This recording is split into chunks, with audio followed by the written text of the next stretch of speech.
Voilà, le rendu est terminé. Maintenant, on va commencer dans l'étape post-production et on va essayer d'analyser, de vérifier notre image et tenter de l'améliorer. Je vérifie mes passes, la passe render ID, la passe de réflexion, la verrée extra texte pour simuler l'occlusion ambiante. Voilà l'occlusion ambiante de 5 cm. Et je commence à analyser mon image. La première chose à analyser dans une image, je vais sortir l'éditeur 32 bits de VRFRAM Buffer et je vais commencer à vérifier mon image. La première vérification, c'est celle des zones surexposées. Pour ça, je décoche Force Color Clamping. Je remarque qu'il y a des zones surexposées. Pour corriger ça, j'applique un filtre de correction d'exposition et je diminue le Highlight Blur, les valeurs brûlées.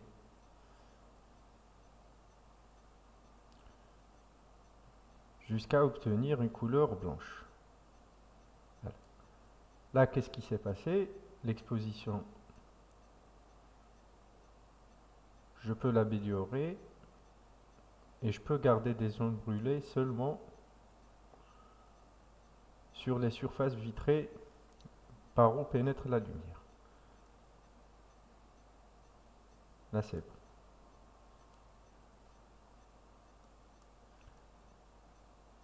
Je peux aussi améliorer mon contraste. Le deuxième réglage, c'est le réglage de compensation de contraste. On le fait généralement par une courbe S. Le point 0, c'est pour les tons sombres. J'améliore les tons sombres. Et le point 1, c'est pour les zones éclairées. Je coche et je décoche pour voir un avant et un après.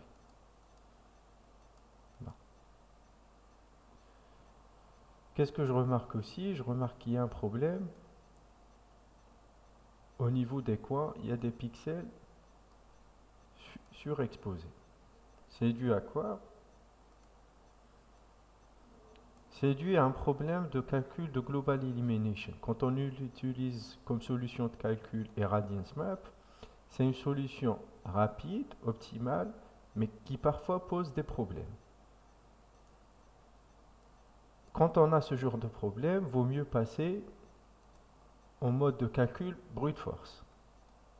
Pour l'exercice, je vais faire qu'une seule partie. Je ne vais pas faire, par exemple, ces points. Je vais faire ces points. Je vais dans Render Setup, GI, le réglage 5SRW final, il est à Radiance Map High.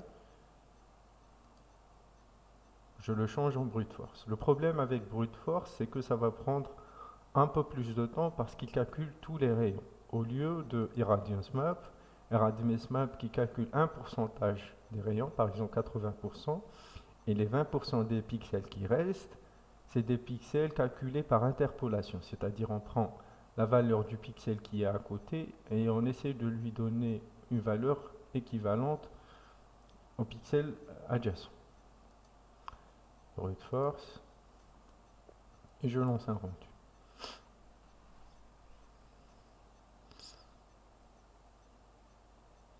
Vous remarquerez tout de suite que même pour une petite région, le calcul en brute force demande beaucoup de ressources machines et par conséquent, il est beaucoup plus lent et beaucoup plus précis en termes de réalisme.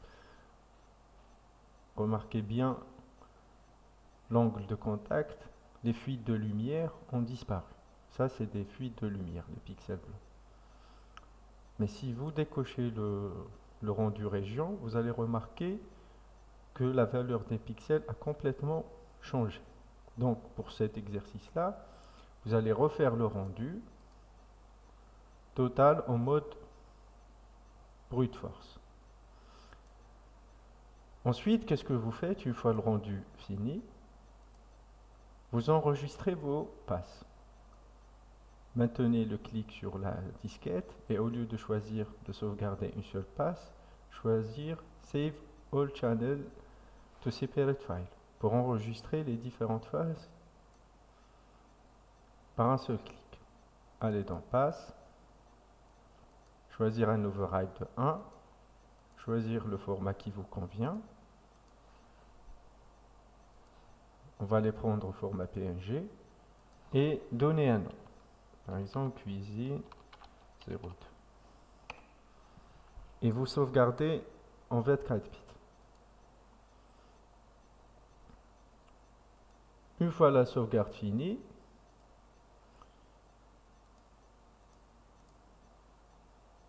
vous allez dans votre dossier où vous avez sauvegardé, vous prenez votre première image et l'image RGB. Je vais effacer cette deuxième sauvegarde. Je prends la couche RGB. La couche RGB, c'est une couche de synthèse calculée par V-Ray. Et si on la prend sur Photoshop, c'est pour essayer d'améliorer manuellement certains aspects de nos images. Le contraste de mon image, il est correct. Mais dès que je change le contraste, vous allez remarquer dans la verdure et dans les objets saturés que la saturation a trop augmenté. Donc, qu'est-ce qu'on va faire après le contraste? On va essayer de compenser la saturation. Je vais dans Réglage de saturation et je diminue ma saturation. Je peux aller jusqu'à 30. Et j'évalue mon image en cochant et en décochant.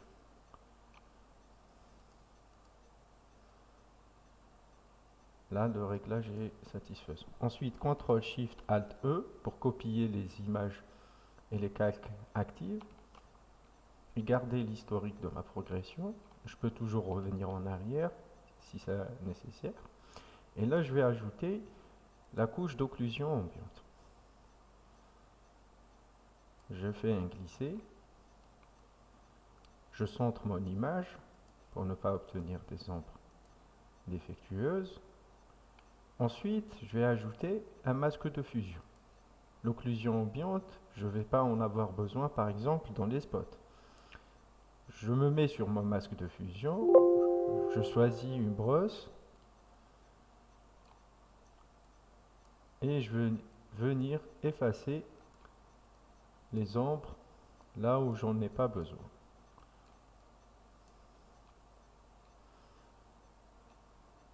Voilà, c'est bon. Ensuite, je change le mode de fusion.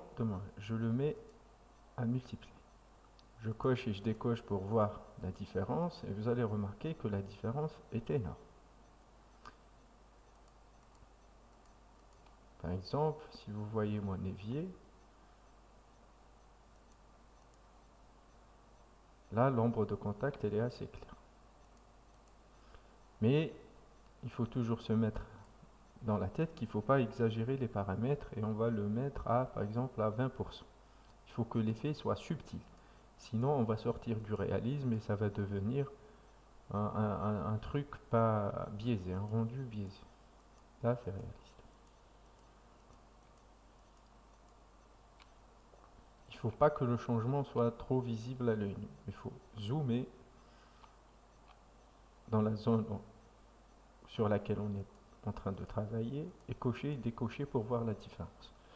Une fois la couche d'occlusion ambiante ajoutée, je toujours CTRL-SHIFT-ALT-E et je copie les calques visibles en dessous. CTRL-J pour faire un double de ce calque et je vais transformer ce calque en objet dynamique. Convert to Smart Object ou bien vectorisé pour ceux qui ont la version Photoshop en français. Et j'ajoute un filtre plutôt d'accentuation de contraste pixel par pixel parce que qu'est-ce qu'il va m'aider à faire? Il va m'aider à augmenter les détails. Le contraste qu'on a compensé au début du tutoriel, c'était un contraste global. Là, c'est un contraste localisé. Grâce à quoi? Grâce à un sharp mask. La compensation, je la mets à 80%. Là, vous avez une prévisualisation. Par exemple, si je mets le rayon à 30 pixels, ça va devenir quoi? Une compensation de contraste global. Là, le contraste est exagéré. Je peux revenir à mon filtre, double-clic là-dessus, et je diminue à 1 pixel le rayon. Je ne vais pas voir l'effet, mais quand je vais zoomer, je coche et je décoche mon calque, je commence à comprendre ce que veut dire une compensation de contraste pixel par pixel. Les détails sont augmentés. Par exemple, regardez les cerises. L'effet est assez visible. Une fois ce réglage fait, qu'est-ce que je fais? CTRL-SHIFT-ALT-E pour copier.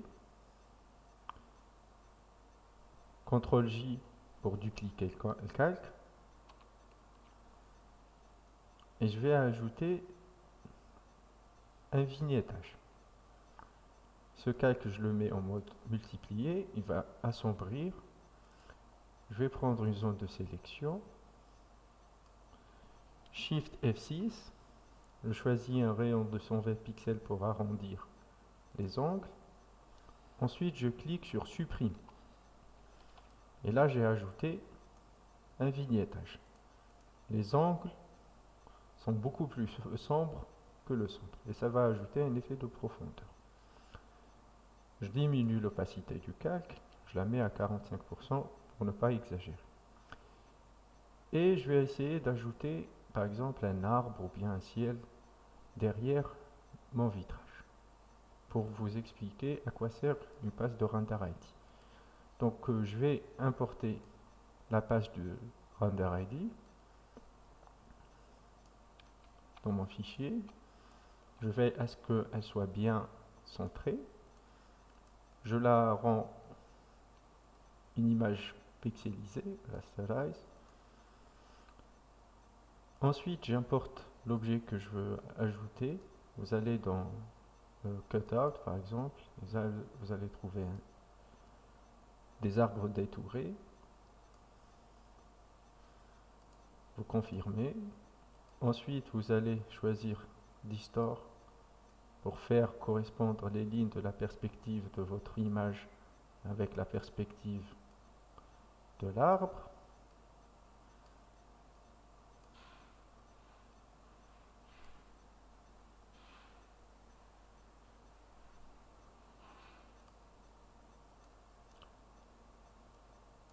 Donc j'arrange mon arbre pour faire correspondre les lignes de la perspective.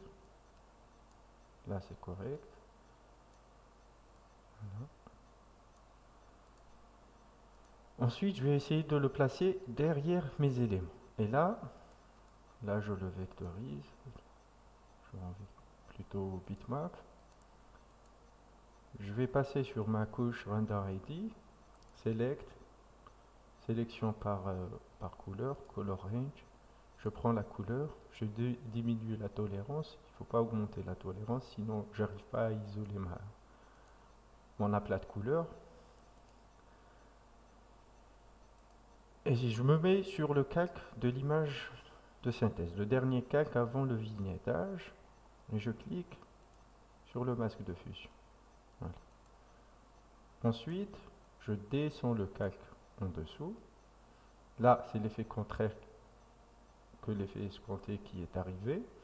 Qu'est-ce que je fais? Je me mets sur le calque de masque de fusion et je fais CTRL-I pour inverser la sélection. La zone en noir va apparaître et la zone en blanc va être occultée. Si je veux le contraire, c'est CTRL-I. D'accord? Bon. Maintenant, je vais essayer de faire correspondre l'exposition, les couleurs et les niveaux avec mon image. Parce que là, c'est simplement un collage et la lumière n'y est pas du tout. Donc, je vais commencer par l'exposition. Je clique ici pour que le réglage n'affecte seulement que l'arbre. J'augmente l'exposition, le gamma aussi, puisque l'arbre est à l'extérieur, l'éclairage est beaucoup plus important. J'ajoute un calque de réglage niveau. Je tête ensemble.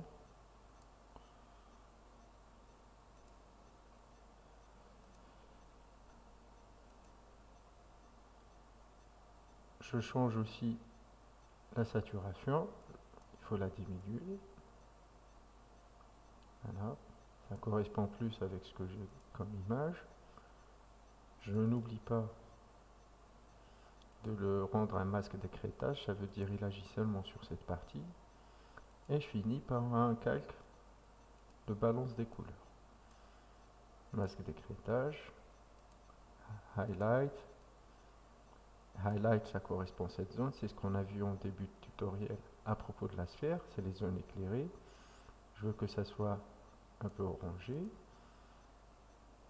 Et les tons moyens, plutôt les tons sombres, les ombres, tendent vers un bleu.